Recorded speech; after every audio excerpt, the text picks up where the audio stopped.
Élise Schmidt. Élise Schmidt crée des textes narratifs, des textes de théâtre et des poèmes. Depuis 2016, elle coédite avec Yann de Toffoli et Marc Limpach le magazine littéraire Les Cahiers luxembourgeois.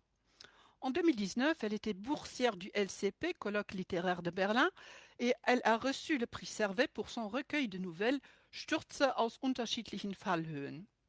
En février 2021, c'était la première présentation de sa pièce So dunkel sous la direction d'Anne Simon. Pendant la saison 2020-2021, elle est l'auteur principal au Théâtre national de Luxembourg. À la demande de l'auteur, le texte est lu par Nickel Busenberg et le texte sera lu en langue originale et ne sera pas interprété. Ich lese jetzt einen Text von Élise Schmidt. Kleine Farbenlehre. Der zweite Eimer war einmal weiß. Er gehört zum Haus, er steht in der Ecke hinter den Fahrrädern. Dort steht auch ein Besen mit abgebrochenem Griff, eine Schneeschaufel, ein halbvoller Sack Streusalz. Die Fahrräder sind blau im Prinzip, aber immer schmutzig. Die Hausbewohner fahren über Feld- und Waldwege damit. Kann man sich vorstellen, es kleben Schlammspritzer daran und manchmal Gras oder welkes Laub. Ich fege einmal über die Reifenprofile, ohne die Räder zu bewegen. Ich fege die trockenen Lamellen unter den Gestellen zusammen, so gut es geht. Meistens wurden die vorher herabgefallenen Erdkrumen schon zertreten zu Bröseln und Staub. Die Luft zieht unter der Hintertür herein, zerstreut den Schmutz und treibt ihn in neuen Anordnungen zusammen, fügt noch weiteren hinzu, Zigarettenstummel, Taubendreck, Grind von der Straße. Der Kellerraum gehört nicht zum Auftrag, aber es ist besser, ihn sauber zu halten, wenigstens einigermaßen, wenn es regnet vor allem, wenn feuchte Schuhsohlen die Brösel als Abdrücke im ganzen Haus verteilen. Ich lasse Wasser in den zweiten Eimer laufen, obwohl er nicht mir gehört und nicht der Arbeit. Das darf ich eigentlich nicht. Das Eigentum der Hausbewohner ist unantastbar, aber den Eimer mit nach oben zu nehmen, spart mir einmal hinab und hinauf, spart also Zeit, spart das Geld der Hausbewohner, so denke ich. Der Arbeitseimer glänzt speckig, neu und türkis. Unsere Eimer werden regelmäßig ersetzt, damit wir die Firma nicht blamieren. Sauber. Sauber soll alles an uns sein, als wäre das eine ungebührliche Unterstellung, dass eine Putzfirma den Dreck anderer Leute aus den Häusern trägt. Meine Gummihandschuhe sind gelb. Es gibt auch grüne Gummihandschuhe, die sind besser, die liegen enger an und man rutscht nicht überall ab damit. Aber die grünen Handschuhe sind teurer als die gelben. Die müssten wir uns selbst mitbringen, wenn uns die gelben nicht genug seien, heißt es aus dem Büro mit freundlichen Grüßen. Die gelben Handschuhe werden regelmäßig ersetzt.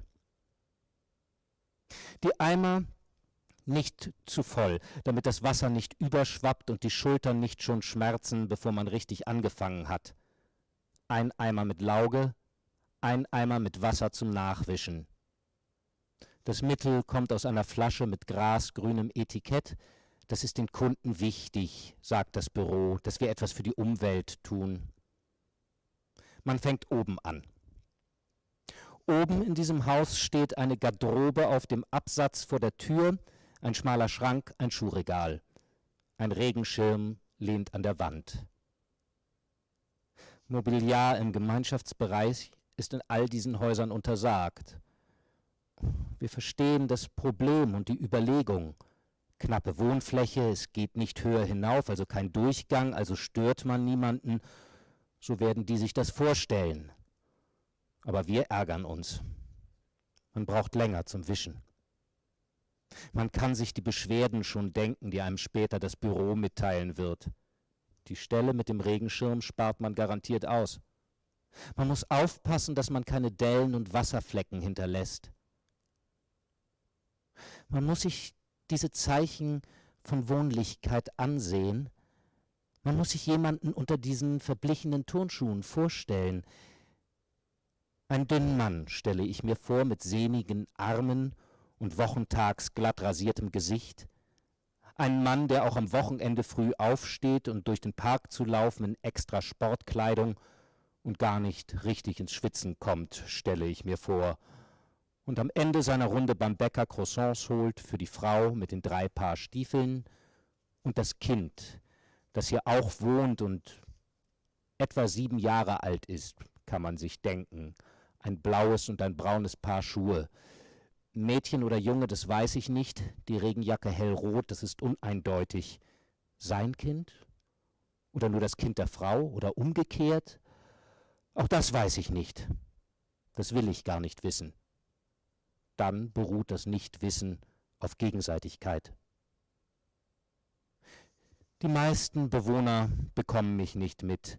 Wenn alles gut geht, verschwinde ich in meiner Arbeit. Bin nie da gewesen. Sauberkeit sieht man nicht, nur den Dreck. Wüsste man's, wenn man die Eimer sähe? Was sagt der zweite Eimer über mich? Was sagt das Einsparen von Anstrengungen? Was sagt die Farbe meiner Gummihandschuhe? Vielleicht ist das offen. Eine Kreuzung, an der alles Mögliche zusammenlaufen kann. Von rechts nach links, links nach rechts mit der Bürste, so die Treppenstufen hinab. Die Stufen sind dunkelgrau gefliest, man sieht jede Spur. Wer sich dunkelgrau ausdenkt für Treppen, weiß nichts von Eimern und Gummihandschuhen, den Schmerzen im Nacken und im Kreuz. In diesem Haus muss ich mit klarem Wasser nachwischen. Die Seifenlauge hinterlässt sonst Rückstände. Und dann heißt es, die vom Putzdienst machen ihre Arbeit nicht. Die wischen nur schnell den Dreck hin und her. Die nehmen ihren Job nicht ernst. Ich hebe den Fußabtreter auf und stelle ihn zusammengerollt auf die Kante, schiebe die Borsten und Krümel auf der Schaufel zusammen. Die Schaufel ist aus neu glänzendem Plastik, türkis, wie der Eimer. Ich wische eine klare Linie von der Tür bis zum nächsten Treppenabsatz. Der Fußabtreter ist sandfarben mit schwarzer Borte. In der Mitte steht ein dummer Spruch, der nicht mir gilt. Bevor ich gehe, werde ich den Fußabtreter zurücklegen, aber andersherum, so dass sich der Spruch der Person zuwendet, die aus der Wohnung hinaustritt. Die hat mehr davon, stelle ich mir vor. Von rechts nach links, links nach rechts mit der Bürste, weiter die Treppenstufen hinab. Nicht zu fest, nicht so, dass die Bürste gegen die Kanten knallt. Die Türen bleiben zu, aber die Bewohner melden sich im Büro. Das ist zu laut, sagen sie. Das stört uns beim Verrichten wichtiger Dinge. Dabei ist man allein gar nicht laut. Wenn er mitkommt, dann ja. Wenn er nicht auf mich hört, wenn ich sage, er müsse stiller sein. Wenn er, was er immer tut, die Teppiche kommentiert und die Schuhe, die Namen an den Klingelschildern. Er kommt zum Helfen mit, wie er sagt, damit mir die Arbeit schneller von der Hand gehe. Damit meint er nicht, damit ich schneller fertig sei und Zeit hätte für Eigenes, Spaziergänge oder Sport oder was die Leute in ihrer Freizeit tun, sondern dass ich mehr Aufträge annehmen, mehr Geld verdienen könne. Das meint er, dass wir uns was leisten könnten, zum Beispiel eine Reise zu den Eltern oder einen größeren Fernseher oder vielleicht irgendwann ein Auto, das nicht alle paar Wochen einen neuen Schaden hat. Der Fernseher interessiert mich nicht und ich darf auch jetzt nie das Auto fahren, nicht einmal zum Supermarkt. Wozu es denn Busse gäbe? Wozu denn unnötig Benzin verfahren? Der Bus halte doch alle halbe Stunde fast direkt vor der Tür. Sein Auto ist grau, aber er nennt die Farbe Metallic. Das Auto wäscht er jeden zweiten Samstag ab, auch im Winter. Er hat extra Schwämme und Lappen dafür. Danach ist er gut gelaunt. Er fährt zu seinen Freunden und lässt mich mit seinen Kindern allein. Ich müsse nichts machen, sagt er. Ich kann gern fernsehen. Die Kinder kämen allein zurecht und schließlich habe jedes ein Zimmer für sich, ein eigenes Zimmer. Das habe es in unserer Kindheit nicht gegeben. Er sagt das, als müsste er nicht auf dem Sofa schlafen. Er sagt es, als wären wir alt und jenseits von Zukunftswünschen. Der Fernseher ist groß und schwarz und nimmt das halbe Wohnzimmer ein. Wenn er keine Aufträge habe, müsse er sich beschäftigen, sagt er, aber bewegen könne er sich nicht, weil ihm von der Arbeit die Anstrengung noch in den Knochen stecke, ganz tief in den Knochen, das könne ich mir gar nicht vorstellen. Diese Müdigkeit immerzu. Ich sage nichts. Dafür habe ich Gründe. Manchmal, wenn wir uns vertragen, setze ich mich neben ihn und sehe, was er sieht. Manchmal bringe ich ihm ein Bier aus dem Kühlschrank und nehme mir auch eins. Wenn die Mutter uns sehe, sagt er dann, wie wir hier sitzen. Wie wir hier sitzen, sage ich, wie wir die Flaschen ohne Untersetzer auf den Tisch stellen, das gäbe schön Streit. Dann lachen wir beide. Sie dürfen Ihren Mann nicht mit zur Arbeit bringen, heißt es aus dem Büro. Aber er ist nicht mein Mann. Er ist mein Bruder. Einen Bruder wird man nicht los. Schon gar nicht, wenn man das Haus der Eltern mit ihm teilen muss, weil es sonst nicht geht. Weil man leider sogar Geld braucht zum Teilen. Für die letzten beiden Treppen lasse ich frisches Wasser in die Eimer laufen, denn unten ist es schmutziger als oben. Dort kommen mehr Menschen vorbei, einfache Rechnung. Wenn jetzt nur niemand hinaus muss. Wenn jetzt nur niemand hereinkommt und über die feuchten Fliesen stapft. Aus der Wohnung im Erdgeschoss riecht es nach Essen. Eine Frau singt ein Lied aus dem Radio mit. Leise.